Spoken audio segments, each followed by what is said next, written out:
Claro, cuando hablábamos a qué preguntas responde la planificación curricular, ¿no? Y eso, dijimos, originan los elementos de una unidad didáctica o de una sesión de aprendizaje. Entonces, en una unidad didáctica tú tienes algunos elementos que muy bien lo dice el documento que se ha publicado sobre planificación curricular.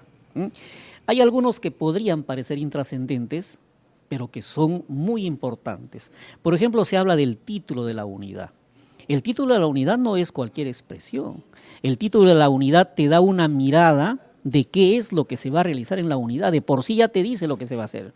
Por ejemplo, si mi unidad se llama "Elaboramos boletines para fomentar el cuidado del ambiente", yo ya tengo una idea general de lo que se va a hacer en esa unidad con el simple título.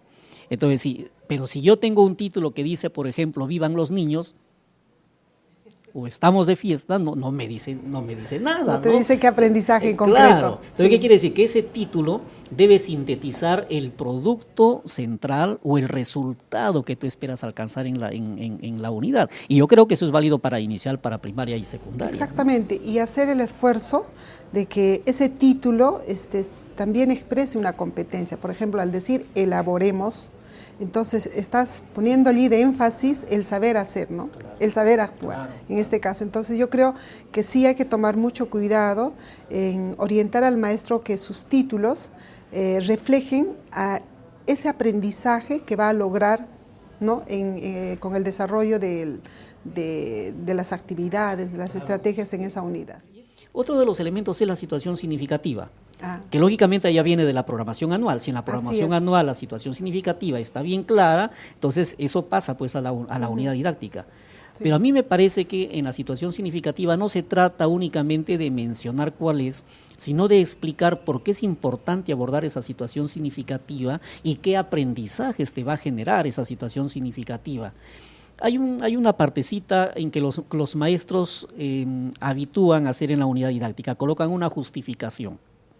Yo creo que en esa justificación, o en otro caso le llaman fundamentación, ¿no? Sí. En esa justificación o fundamentación es el lugar para explicar, ¿no? la situación significativa. ¿Cuál es la importancia de la situación significativa? ¿Qué aprendizajes se van a desarrollar a partir del abordamiento de esa situación significativa? Entonces, hay distintas formas de cómo se puede hacer, pero lo importante es que la unidad quede claro de que se parte de una situación significativa. Sí, y sobre todo en primaria es interesante mirar cómo la situación significativa va a permitir abordar más de un aprendizaje. ¿Qué quiero decir, Elvis? En primaria solo es un docente que se hace cargo de los aprendizajes fundamentales o de las áreas. Entonces, el profesor de educación primaria tiene que entender, observar su realidad, observar a sus niños y a partir de eso determinar cuál va a ser esa situación significativa que va a desencadenar en el niño o la niña aprendizajes.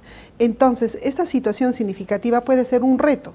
Mira qué importante haber iniciado esta conversación, porque no sé si a ti te han preguntado, pero yo he escuchado por ahí varias dudas que tienen algunos maestros, porque en algún momento se habló de asunto público, ¿no? En ciudadanía, exactamente.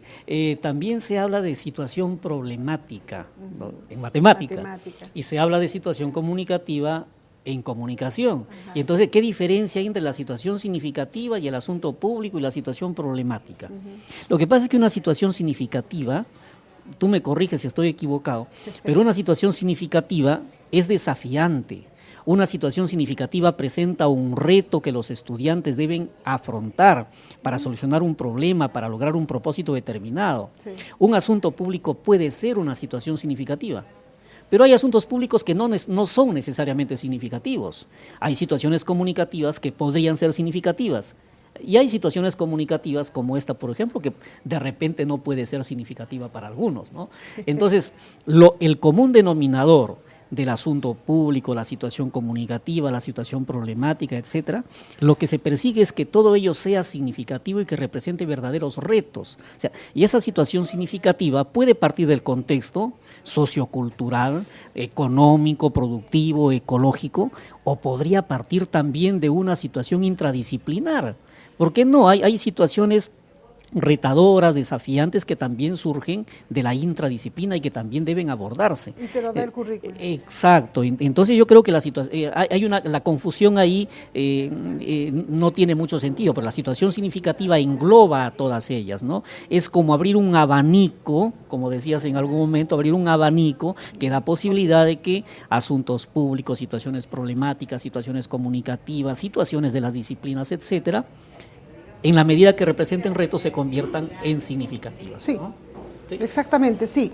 ¿Qué te parece si vemos otro de los elementos de la unidad? Es el producto. ¿No? El producto también es importante. Exactamente. Mira, en primaria se señalaba como un elemento importante de la programación el producto solo cuando el profesor hacía un proyecto de aprendizaje. Pero si el profesor diseñaba una unidad de aprendizaje, no era visible el producto. Pero entonces, ahora que reflexionamos, pensamos que los productos son evidencias de un desempeño, ¿no es cierto? Entonces sí creo que es importante, en el tipo de programación que haga el maestro, señale esos productos que van a ser la síntesis de la evidencia de su aprendizaje en esa inversión de tiempo que duró la unidad, el tipo de unidad que ha trabajado el profesor. Es decir, no solo es para el proyecto de aprendizaje en caso primaria, ¿no? Claro, es que en todo tipo de unidad siempre hay un resultado, siempre hay un producto, y de lo que se trata es de mencionarlos de tal manera que uno los tenga como referentes. Es más, mira, si es que en una unidad yo he previsto el desarrollo de, vamos a suponer, 3 competencias, yo tendría que tener algún producto para cada una de las competencias, porque si estamos diciendo que una competencia se desarrolla en el hacer mismo, ¿no? Entonces debería haber productos relacionados con cada una de esas competencias, ¿no? Entonces es importante. Ahora, ¿cómo lo menciones? Si lo colocas en una columna, o de repente lo mencionas directamente en el título, porque en el título tú también puedes mencionar ese producto central. Cuando dices, elaboramos afiches sobre tal cosa, ya estás mencionando de alguna manera ese producto. Entonces, independientemente del lugar donde esté ese producto, sí debería estar en la unidad, ¿no? El otro elemento importante son los aprendizajes esperados. Los aprendizajes esperados, no sé cómo lo estés entendiendo tú, pero es lo que se espera que el estudiante aprenda, ¿no? Claro, si al final de la unidad yo espero que desarrolle un conjunto de competencias y capacidades, esos son mis aprendizajes esperados. Claro, tiene que ver con lo que el currículum te demanda. Claro. ¿No? Tiene que ver con aquello que el niño o la niña, desde esa situación significativa, cuáles van a ser las competencias, las capacidades y los indicadores que va a lograr o desarrollar en esa unidad. Claro, ¿no? Y además que esas competencias y capacidades ya caen de la programación anual, o sea, están allí. Están ahí, entonces lo único que tiene que hacer es trasladar a la unidad. Pero ¿no? Volviendo a la flexibilidad de uso en la planificación, es posible lo que el profesor planificó en su programación anual, una situación significativa con sus respectivas competencias y capacidades, al hacer la unidad puede evaluar y decir no van a ir todas estas competencias, ¿no? Lo flexible, ¿no? Cobra importancia también en esta parte. Claro, ahora, ¿cómo alcanzas esos aprendizajes esperados?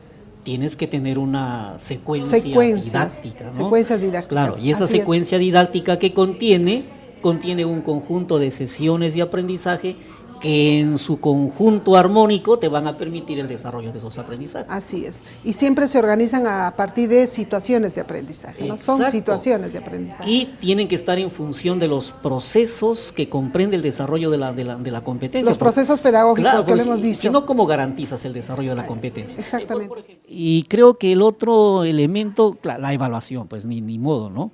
Entonces la evaluación te va a permitir darte cuenta si los aprendizajes esperados fueron alcanzados por los estudiantes o no fueron alcanzados. Sí, y para lo que estamos señalando es que una evaluación en el marco de competencias también amerita ver cuáles van a ser esas situaciones que yo voy a planificar, prever, ofrecer al niño para que en esa situación me demuestre ciertos desempeños de las competencias que hemos desarrollado en la unidad, ¿no? Sí, entonces, eso es muy importante porque si el aprendizaje se desarrolla en situaciones auténticas, la evaluación también se tiene que realizar en una situación auténtica, o si no, ¿cómo? O sea, no tiene sentido de que tú te preocupes porque el estudiante desarrolle su aprendizaje en situaciones auténticas y a la hora de evaluar le plantees una batería de preguntas para que recuerde únicamente información. No tendría Hay una sentido. contradicción ahí fuerte. Pues, ¿no? Sí.